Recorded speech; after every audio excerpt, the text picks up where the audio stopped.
नमस्कार दोस्तों। एक समय की बात है। एक राजकुमार था। वह पढ़ने का बड़ा शौकीन था। उसके पास कई तरह की किताबें थी। अच्छी अच्छी सुंदर किताबें जिनमें तरह तरह की जानने योग्य बातें लिखी थी। इन किताबों को वह खूब चाव से पढ़ता और देश दुनिया के बारे में अपना ज्ञान बढ़ाता था। वह बहुत दिनों से जानना चाहता था कि स्वर्ग का उपवन कहाँ है और वहाँ तक कैसे पहुँचा जा सकता है, लेकिन उसकी किताब में इसके बारे में कुछ भी नहीं लिखा था। जब वह बहुत छोटा था और पहले पहल पढ़ने के लिए स्कूल भेजा गया था, तब उसकी दादी ने उसे स्वर्ग के उपवन की कहानी सुनाई थी। दादी ने बताया था कि स्वर्ग के उपवन में तरह तरह के फूल लगे हैं, एक से बढ़कर एक सुंदर और खुशबूदार, खाने में इतने मीठे कि कुछ पूछो न। उनकी पंखुड़ियाँ जैसे शरबत में डुबोई गई हैं। उनमें से एक फूल पर इतिहास लिखा है, दूसरे पर भूगोल, कोई गणित का फूल है तो कोई व्याकरण का। जो कोई इन फूलों को खा लेता है उसे तुरंत अपना पाठ याद हो जाता है। जितने ही फूल खाओ उतनी ही बुद्धि बढ़ती जाए। ऐसे अजीब से फूल खिलते हैं स्वर्ग के उपवन में। तब राजकुमार बहुत छोटा था और उसने इस कहानी पर विश्वास कर लिया था। लेकिन जैसे जैसे वह बड़ा हुआ और उसकी बुद्धि बढ़ने लगी, वैसे वैसे उसने सोचना शुरू किया कि इस कहानी का कोई दूसरा मतलब है। इस तरह की कहानियों का हमेशा कोई न कोई गहरा अर्थ होता है। जैसे आदम और हवा की कहानी। उसमें कहा गया है कि न कि आदम ने वह फल खा लिया था जो नहीं खाना चाहिए था, क्योंकि वह पाप का फल था। अगर उस समय मैं वहाँ होता तो आदम को पाप का फल नहीं खाने देता और फिर दुनिया में पाप पैदा ही नहीं होता। राजकुमार अक्सर इस तरह सोचता था, इसलिए उसे लगा कि स्वर्ग के उपवन की कहानी का भी कोई अर्थ है। कहीं सचमुच में स्वर्ग का उपवन हो और वहाँ ऐसे ही फूल खिलते हों जैसे कि दादी ने बताया। इतिहास और भूगोल के फूल, गणित और व्याकरण के फूल, जिन्हें खा लो और पंडित हो जाओ। इसलिए बड़ा होकर भी अक्सर वह स्वर्ग के उपवन के बारे में सोचता रहता था। एक दिन राजकुमार जंगल में घूमने गया। वह अक्सर इस तरह घूमने निकल जाया करता था। कुछ देर तक वह घूमता रहा, फिर शाम हो आई और बादल घिरने लगे। थोड़ी देर में पानी बरसने लगा। देखते देखते पानी का जोर बढ़ गया। पानी इस तरह जमकर बरसा कि जैसे आसमान फट गया हो। अंधेरा इतना घना हो गया कि हाथ को हाथ नहीं दिखता था। राजकुमार मुसीबत में फंस गया। अंधेरे में कभी उसका पैर फिसलता था और कभी ठोकर लगती थी। सिर छिपाने की जगह कहीं नहीं थी। चारों तरफ पानी ही पानी। पेड़ों के नीचे भी पानी में से बचना मुश्किल था। पानी इस तरह मूसलाधार बरस रहा था कि राजकुमार बुरी तरह भीग गया। वह इतना थक गया कि उसे चला भी नहीं जाता था। किसी तरह गिरते पड़ते राजकुमार आगे बढ़ रहा था। अचानक उसे कुछ आहट सी मिली। कुछ आगे जाने पर उसने देखा कि एक गुफा में रोशनी हो रही थी और आगे चलकर उसने देखा कि गुफा के बीच में आग जल रही थी। आग पर एक हिरन भूना जा रहा था। आग के पास ही एक अधेड़ स्त्री बैठी थी। देखने में वह काफ़ी लंबी चौड़ी और ताकतवर मालूम होती थी। वह आग में धीरे धीरे लकड़ियां डालती जाती थी। राजकुमार को देखकर वह बोली, आओ अंदर आ जाओ। आग के पास थोड़ी देर बैठकर अपने कपड़े सुखा लो। बाहर बहुत पानी बरस रहा है और आंधी भी चल रही है। राजकुमार ने आग के पास ही जमीन पर बैठते हुए कहा। उस स्त्री ने कहा, अभी क्या है, मेरे बेटे घर लौटेंगे, तब मौसम ज़्यादा खराब हो जाएगा। यह तूफानों की गुफा है। मेरे 4 बेटे हैं, चारों 4 दिशाओं में रहते हैं, समझे तुम? तुम्हारे लड़के कहाँ गए हैं? राजकुमार ने पूछा। भला यह भी कोई सवाल हुआ? मेरे लड़कों को बहुत काम करना पड़ता है। इस समय वे राजा इंद्र के मैदान में बादलों के साथ गेंद खेल रहे हैं। यह कहकर उस स्त्री ने आसमान की ओर संकेत किया। अच्छा, लेकिन तुम्हारी बोली बड़ी रूखी है। ऐसी स्त्रियों के बीच उठने बैठने का मुझे कोई मौका नहीं मिला। हाँ, मेरा कुछ रूखा होना जरूरी है, क्योंकि मुझे अपने तूफानी लड़कों को काबू में रखना पड़ता है। ये दीवार पर टंगे हुए 4 बोरे देख रहे हो? वे इन बोरों से बहुत डरते हैं। जब वे घर लौटते हैं तो मैं उन्हें इन बोरों में बंद कर देती हूँ, और फिर जब तक मैं नहीं चाहती तब तक वे इनमें से निकल नहीं सकते। लो, एक तूफान तो लौट आया। यह उत्तरी तूफान था, ओले और बर्फ से भरा हुआ। उसमें बहुत ही ठंड थी। उसने सील मछली के चमड़े के कपड़े पहन रखे थे और बड़ा सा टोप भी पहन रखा था। जब वह अपने कपड़े झाड़ता था तो उसमें से बड़े बड़े ओले टपक पड़ते थे। उसे आग के पास जाते देखकर राजकुमार बोला, आग के बहुत पास न जाना। बाहर से आए हो, एकदम गर्मी लगेगी तो जुकाम हो जाएगा। उत्तरी तूफान खिलखिलाकर हंस पड़ा, बोला, जुकाम और मुझे? लेकिन तुम कौन हो? माँ, यह दुबला पतला पिद्दी सा लड़का कौन है? क्यों जी, तुम तूफानों की गुफा में कैसे चले आए?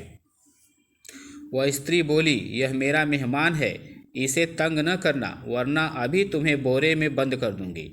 कायदे से बैठो। बताओ, आज तुमने क्या क्या देखा और कहाँ कहाँ घूमे? उत्तरी तूफान करीब 1 महीने के बाद घर लौटा था। वह अपने किस्से सुनाने लगा। माँ, मैं उत्तरी ध्रुव से आ रहा। मैं रूसी मल्लाहों के जहाज़ पर बैठकर भालुओं के द्वीप गया था। उनके जहाज़ पर मैं अक्सर सोता रहता था। जब भी मेरी आँख खुली तो मैंने तूफानी चिड़ियों को अपने आसपास उड़ते पाया। बर्फीली आंधियों में उड़ने वाली वे चिड़ियाँ बड़ी अजीब होती हैं, और वह भालुओं का द्वीप भी बड़ा अजीब है। चारों तरफ बर्फ ही बर्फ। कहीं बर्फ के पहाड़ है तो कहीं पिघली हुई बर्फ की नदियाँ। जगह जगह व्हेल मछलियों और उत्तर में पाए जाने वाले बड़े बड़े भालुओं की ठठरियाँ पड़ी थी। वहाँ सूरज तो कभी उगता ही नहीं, सिर्फ थोड़ा सा उजाला फैल जाता था। मैंने धीरे धीरे बहकर बादलों को साफ कर दिया। एक जगह मैंने एक छोटी सी झोपड़ी देखी जो मछली की खाल की बनी थी। जगह जगह समुद्री चिड़ियों के घोंसले थे, जिनमें उनके नन्हे मुन्ने बच्चे भूख से चहचहा रहे थे। वालरस नाम की शेर की शक्ल की मछलियाँ इधर उधर लुढ़क रही थी और उनके लंबे लंबे दांत चमक रहे थे। मल्लाहों ने अपना काम शुरू किया। उन्होंने रस्सी में बंधे लंबे लंबे भालों से मछली मारने की तैयारी की। एक बड़ा सा कांटा समुद्री घोड़े की छाती में लगा और खून बर्फ पर फैल गया। मुझे यह बड़ा बुरा लगा और मैंने समुद्र में तैरने वाले बड़े बड़े हिमखंडों को उनके जहाज से टकराना शुरू किया। मल्लाह चीखने चिल्लाने लगे, लेकिन मैं और भी जोर से चीख कर बहने लगा। उन्हें मजबूर होकर अपना काम बंद करना पड़ा। आना सारा सामान वही फेंक कर उन्हें समुद्र की ओर भागना पड़ा।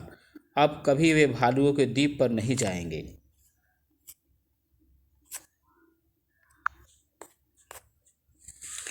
समुद्र तूफान की माँ बोली, अच्छा अच्छा, अपनी शरारतों की कहानी रहने दो। लो, पश्चिमी तूफान भी आ गया। और सचमुच एक भारी भरकम आदमी के रूप में पश्चिमी तूफान ने गुफा में प्रवेश किया। वह अमेरिका के घने जंगलों से आ रहा था और उसके हाथों में एक भारी गदा थी। कुछ देर की बातचीत के बाद वह भी आने अपने किस्से सुनाने लगा। माँ, इस बीच मैं बड़े घने जंगलों और दलदलों के बीच बहता रहा। वहाँ आदमी तो नाम लेने को नहीं थे। मैंने गहरी गहरी नदियाँ देखी, ऊंचे ऊंचे झरने देखे। एक बड़ा सा भैंसा एक जगह नदी में तैर रहा था, लेकिन देखते देखते वह बीच धार में बह गया। यह देखकर मुझे इतनी खुशी हुई कि मैंने बहुत से पेड़ उखाड़ डाले। इसके बाद मैं नारियल के पेड़ों के बीच बहता रहा। लंबे लंबे मैदानों में मैंने जंगली घोड़ों से छेड़छाड़ की। फिर बड़े मज़े से इधर उधर घूमता रहा, जब तक दक्षिणी तूफान भी लौट आया। उसने पगड़ी बांध रखी थी। आते ही उसने उत्तरी तूफान से झगड़ा शुरू कर दिया। जब यह आता है तो मुझे जाड़ा लगने लगता है। उन्हें लड़ते देखकर उनकी माँ ने बीच बचाव किया और दोनों को बोरे में बंद कर देने की धमकी दी। तब कहीं जाकर वे दोनों शांत हुए। फिर दक्षिणी तूफान अपने किस्से सुनाने लगा। माँ, मैं अफ्रीका से आ रहा हूँ। वहाँ मैंने शेर का शिकार देखा। वहाँ की घास बहुत अच्छी होती है। वहाँ शुतुरमुर्ग अक्सर मुझसे दौड़ने में होड़ लिया करते थे, लेकिन भला वे मेरे मुकाबले में ठहर सकते हैं? मैं रेगिस्तानों में बहता रहा। एक बार मैंने ऐसा कारवां देखा जो रेगिस्तान में रास्ता भूल गया था। लोग पानी के बिना तड़प रहे थे। उन्होंने एक एक करके अपने सारे ऊँटों को इसलिए मार डाला कि उनके पेट से 2 चुल्लू पानी मिल जाए।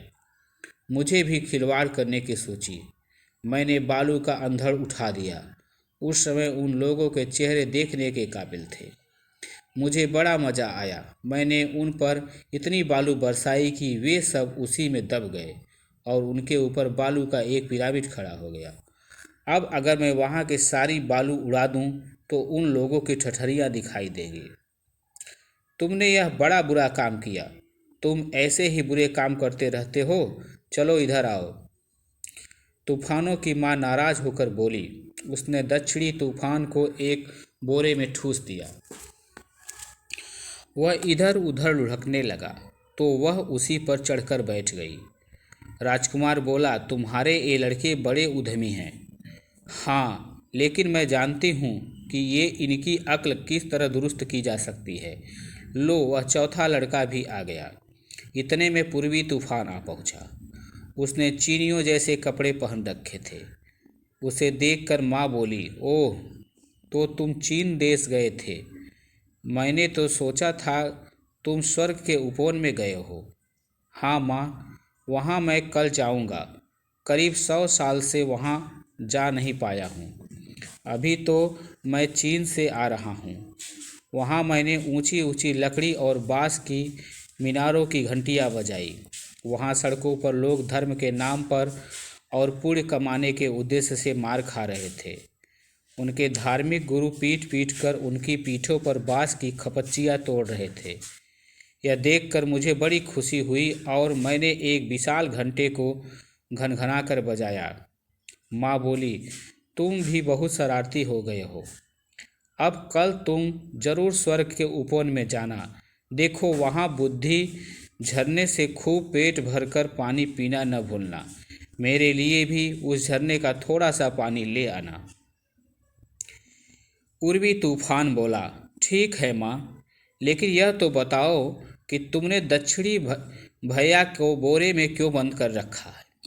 जरा मैं उससे फिनिक्स नाम की चिड़िया के बारे में पूछना चाहता हूँ, क्योंकि जब भी मैं 100 साल बाद राजकुमारी से मिलता हूँ तो वह मुझसे चिड़िया के बारे में पूछती है। माँ, बोरा खोल दो, मैं तुम्हें 2 प्याला चाय दूंगा, बिल्कुल ताज़ी चीन की चाय। चाय का नाम सुनकर बुढ़िया खुश हो गई। उसने बोरा खोल दिया। दक्षिणी तूफान शर्म से गर्दन नीची किए बोरे में से निकल आया। वह बोला, लो यह ताड़ की पत्ती लो। यह उस चिड़िया ने मुझे राजकुमारी के लिए दी थी। इस पर उसने पूरे 100 साल का इतिहास लिखा है। उसमें लिखा है कि किस तरह उसने खुद अपने घोंसले में आग लगाई और एक हिंदू सती की तरह वह उसी में जल मरी, लेकिन उसका अंडा नहीं जला। अंडा फूटा और उसमें से फिनिक्स का बच्चा निकलकर उड़ गया। बस दुनिया में उस जात की चिड़िया का यही एक नमूना बचा है।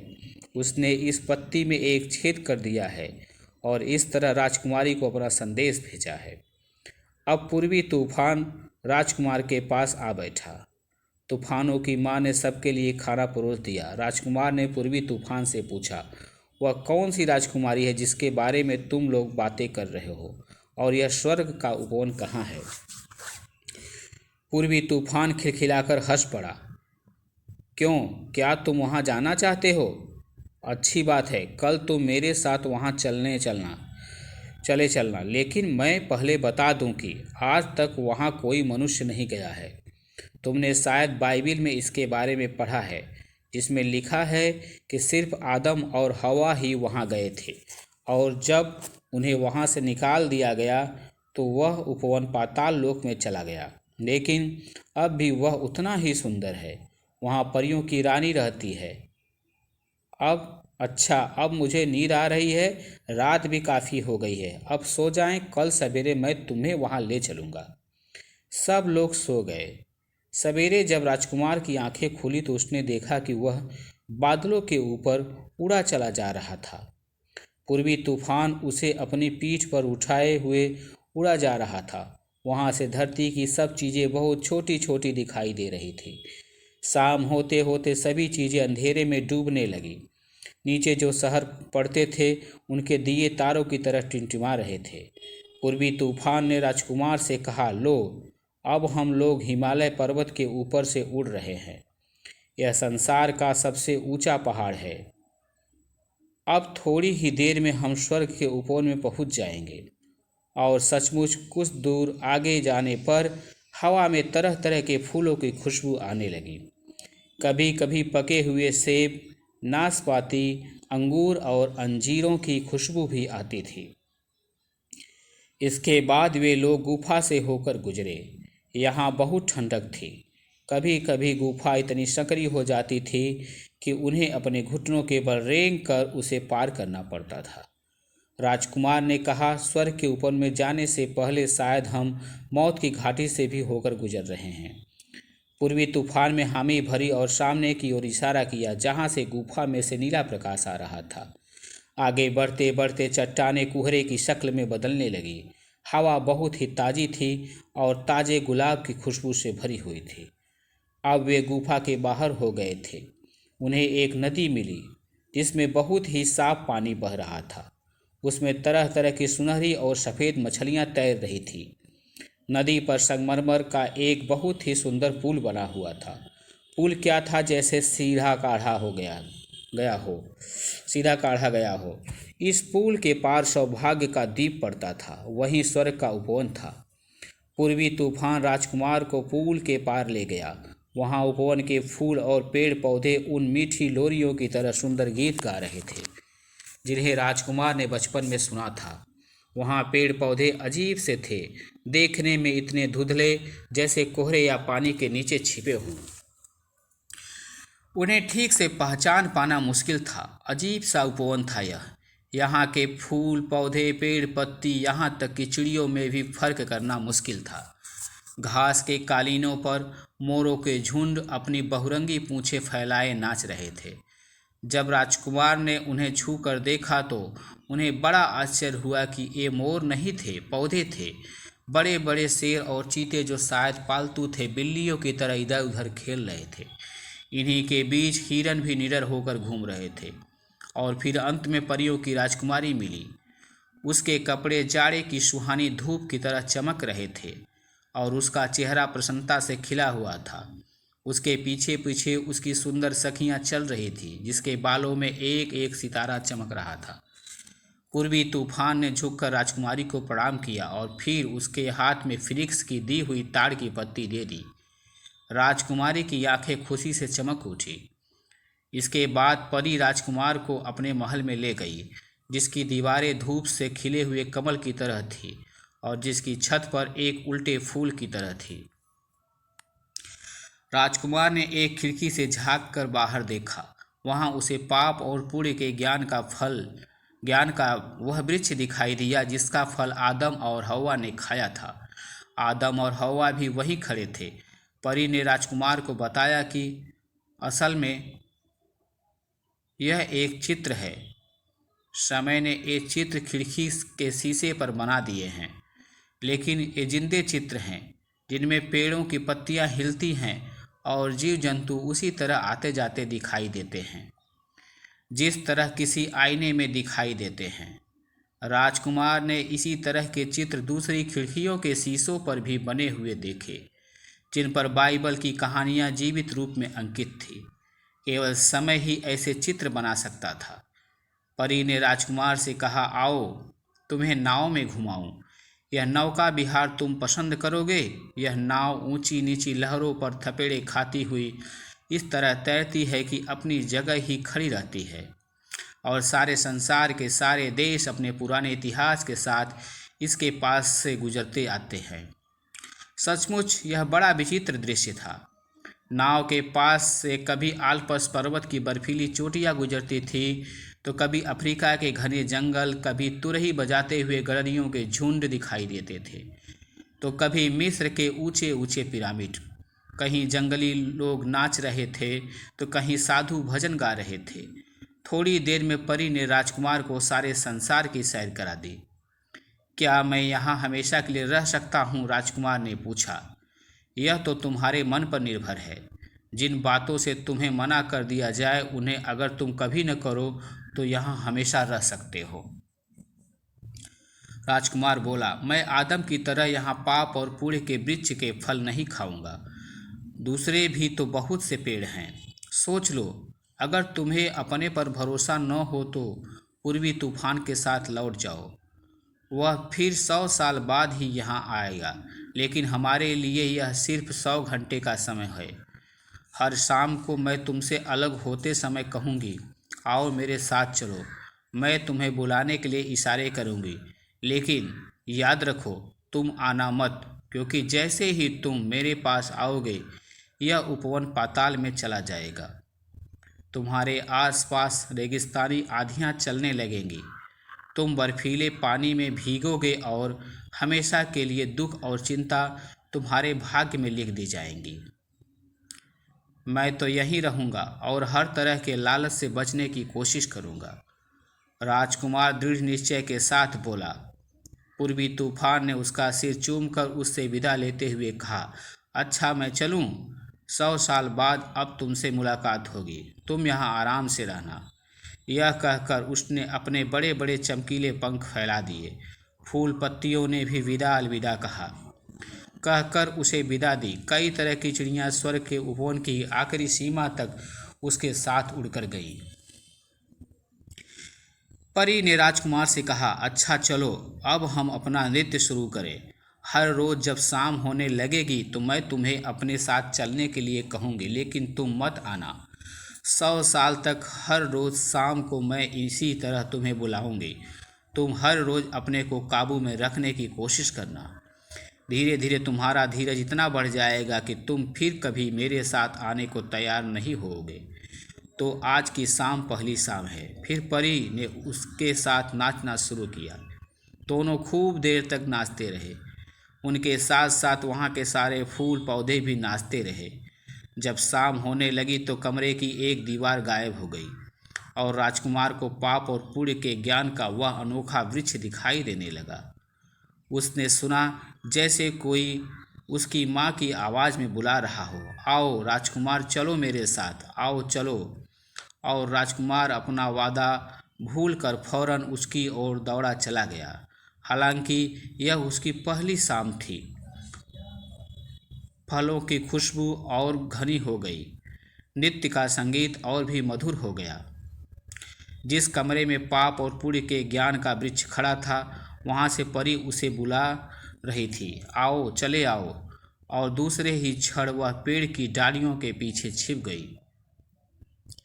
राजकुमार ने आगे बढ़कर पेड़ की डालियों को हटा दिया। वहाँ राजकुमारी सो रही थी। परियों की राजकुमारी इस समय इतनी सुंदर लग रही थी जैसे सुंदरता की देवी हो। राजकुमार ने आगे बढ़कर उसे छू लिया, लेकिन जैसे ही उसने उसको छुआ कि बहुत जोरों से बिजली कड़की। स्वर्ग का उपवन कांप उठा। देखते देखते परी गायब हो गई और स्वर्ग का उपवन पाताल में धंसने लगा।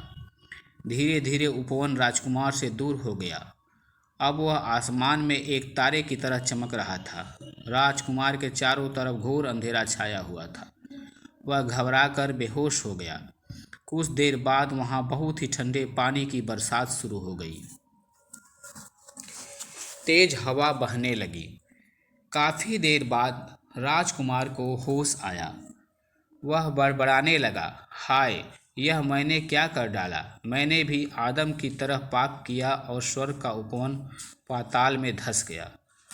उसने आंखें खोली तो देखा दूर आसमान में सुबह का तारा चमक रहा था, ठीक वैसे ही जैसे स्वर्ग का उपवन उसे दूर होते हुए चमका था। राजकुमार ने इधर उधर आंखें घुमाकर देखा तो अपने को तूफानों की गुफा में पाया। तूफानों की बुढ़िया माँ उनके पास ही बैठी थी। वह बोली, अगर तुम अच्छे काम करोगे और अच्छे लड़के बनोगे तो यह मरने के बाद भी उसी तारे में तुम्हें जगह मिलेगी जहाँ स्वर्ग का उपवन है। अब तो तुमने देख लिया ना स्वर्ग का उपवन। इसके बाद राजकुमार घर लौट आया और एक अच्छा लड़का बनने की कोशिश किया।